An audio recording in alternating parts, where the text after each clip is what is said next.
उद्धव ठाकरे मैदानात आले। उद्धव ठाकरे मैदानात येताच फुटलेल्या खासदारांचा बाजार उठला। एकनाथ शिंदेंचाही बाजार उठला। उद्धव ठाकरेंनी जर परफॉर्मन्स टिकून ठेवला तर फुटलेल्या खासदारांची पळताभुई थोडी होईल। महाराष्ट्राच्या राजकारणामध्ये गेल्या काही वर्षात जे अभूतपूर्व राजकीय भूकंप झाले त्याचे हादरे अजूनही सातत्याने जाणवत आहेत।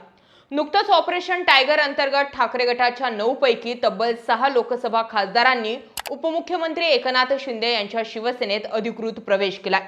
संजय दिना पाटील, संजय देशमुख, संजय जाधव, भाऊसाहेब वाकचौरे, नागेश पाटील आष्टीकर आणि ओमराजे निंबाळकर या 6 खासदारांच्या बंडामुळे उद्धव ठाकरेंसमोर पुन्हा एकदा संकटाचे डोंगर उभे राहिलेत। मात्र या धक्क्यानं खचून न जाता उद्धव ठाकरे यांनी थेट ग्राउंड झिरोवर उतरण्याचा निर्णय घेतला।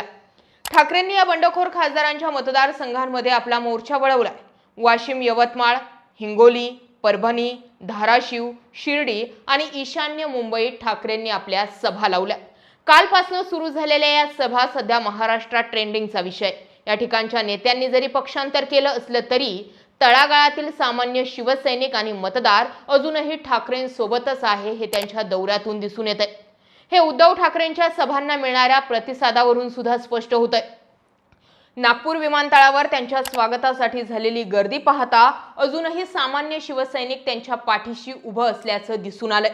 उद्धव ठाकरेंच्या दौऱ्यामुळे गमावलेला आत्मविश्वास कार्यकर्त्यांमध्ये पुन्हा निर्माण झालाय, तर महाविकास आघाडीच्या स्थानिक कार्यकर्त्यांना सुद्धा एक नवीन ऊर्जा मिळाली।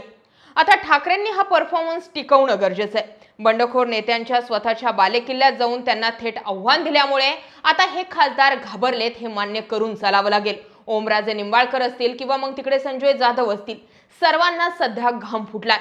सत्ताधारी गटात कमालीची अस्वस्थता निर्माण झाली। जनतेमध्ये असलेली सुप्त सहानुभूती प्रत्यक्ष मतपेटीत कशी उतरवता येईल हाच या दौऱ्यांमागील ठाकरेंचा मुख्य उद्देश आहे।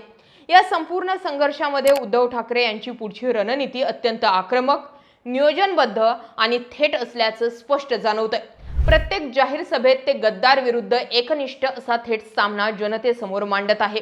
केवळ जुन्या नेत्यांवर आणि गद्दारीवर टीका करत न बसता ज्या खासदारांनी पक्ष सोडला त्यांच्या जागी स्थानिक पातळीवर पकड असलेल्या तरुण, सुशिक्षित आणि नव्या आक्रमक चेहऱ्यांची फळी निर्माण करण्यावरती सध्या उद्धव ठाकरे हे जास्तीचा भर देताना दिसतात।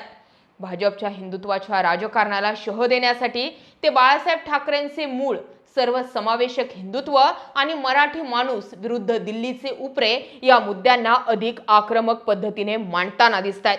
त्याचवेळी स्थानिक पातळीवरील शेतकऱ्यांचे प्रश्न, वाढती बेरोजगारी, रखडलेले प्रकल्प आणि राज्यातील मोठे उद्योग राज्याबाहेर जाणे यांसारखे थेट जनतेशी निगडीत मुद्द्यांवरून ते सत्ताधाऱ्यांना कोंडीत पकडत आहेत।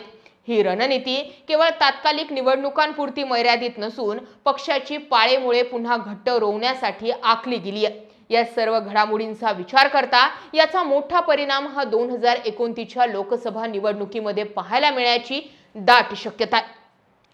2029 पर्यंत महाराष्ट्रातील बहुतांश राजकीय समीकरणं स्थिर झालेली असतील आणि सध्या सत्तेत असलेल्या बंडखोर नेत्यांना दीर्घकाळ सत्तेत राहिल्यामुळे निर्माण होणाऱ्या अँटी इन्कम्बन्सीचा तीव्र सामना करावा लागणार आहे। अशा वेळी ठाकरेंनी आत्तापासूनच मतदारसंघांमध्ये तयार केलेली नवीन तरुण फळी आणि बांधलेली मजबूत संघटना 2029 मध्ये बंडखोरांचं राजकीय अस्तित्व संपुष्टात आणण्यासाठी गेम चेंजर ठरू शकते। 2029 ची निवडणूक ही महाराष्ट्राच्या अस्मितेची आणि अस्तित्वाची अंतिम लढाई असेल आणि तोपर्यंत उद्धव ठाकरेंचे हे दौरे स्थानिक पातळीवरील जनतेच्या मनात बंडखोरांबद्दल कायमचा रोष निर्माण करण्यात यशस्वी ठरू शकतात।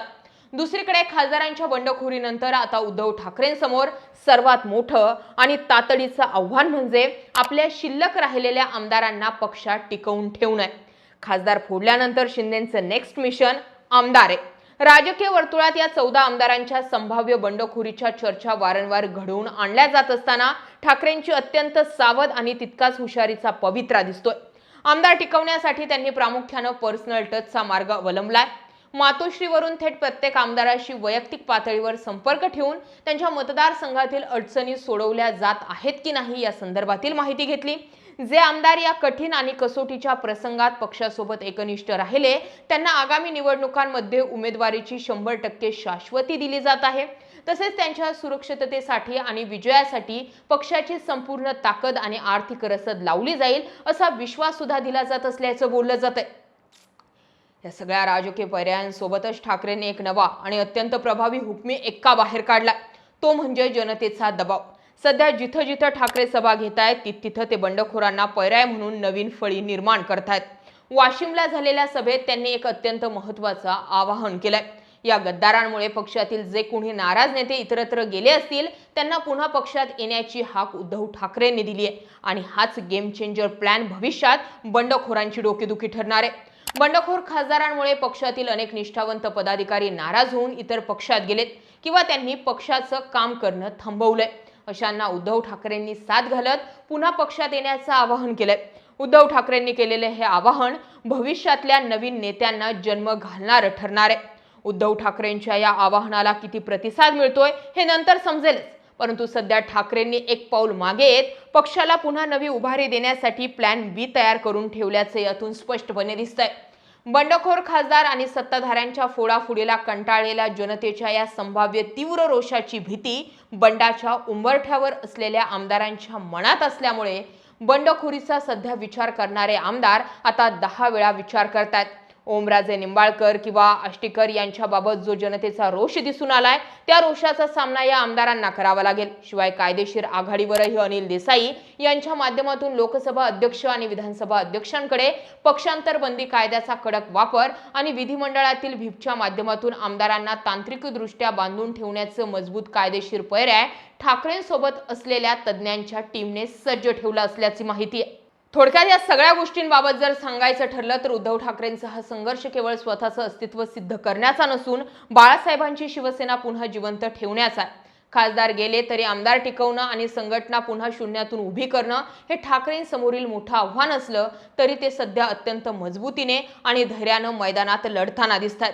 इतिहास सांगतो, जर ठाकरे मैदानावर येऊन ही लढाई लढले तर ठाकरे इतका ताकदीशीर नेता महाराष्ट्रात नसेल। जनतेची सहानुभूती मतांमध्ये बदलण्यात ते यशस्वी ठरू शकतात। तर 2029च्या निवडणुकीत महाराष्ट्राच्या राजकारणाचा पट पूर्णपणे उलटलेला पाहायला मिळू शकतो असं राजकीय विश्लेषक सांगतात। कालपासून सुरू झालेले उद्धव ठाकरेंच्या दौऱ्यांना मिळणारा प्रतिसाद, लोकांची भावनिक हाक आणि लोकांचा बंडखोरांविरोधात दिसून येणारा रोष हा जर पुढच्या 2-3 वर्षांसाठी ठाकरेंना टिकवून ठेवता आला तर शिवसेना इतका पॉवरफुल पार्टी ही दुसरी महाराष्ट्रात नसेल। कारण बाळासाहेब ठाकरेंनी उभे केलेले शिवसैनिक हे आजही बाळासाहेब ठाकरे किंवा उद्धव ठाकरेंसोबत आहे। फुटले हे अगोदरच या पार्टीतून त्या पार्टीत आलेले होते। आता या सगळ्यांनी कुणी ठाकरेंना, कुणी काँग्रेसला, कुणी राष्ट्रवादीला, कुणी संजय राऊतांना कारणं देऊन पक्ष सोडला असला तरी सगळ्यांना माहिती आहे की यांच्या तोंडाला सत्तेचं रक्त लागले। त्यामुळे आता जे उरलेत ठाकरेंना ते सांभाळणं गरजेचं आहे। या सगळ्या घडामोडींकडे तुम्ही कसं पाहता? ठाकरेंच्या दौऱ्याला मिळणारा प्रतिसाद सांगतोय की फुटलेले खासदार आता जास्तीचेच बिथरले? या सगळ्या घडामोडींकडे तुम्ही कसं पाहता? जरूर व्यक्त व्हा। जय महाराष्ट्र।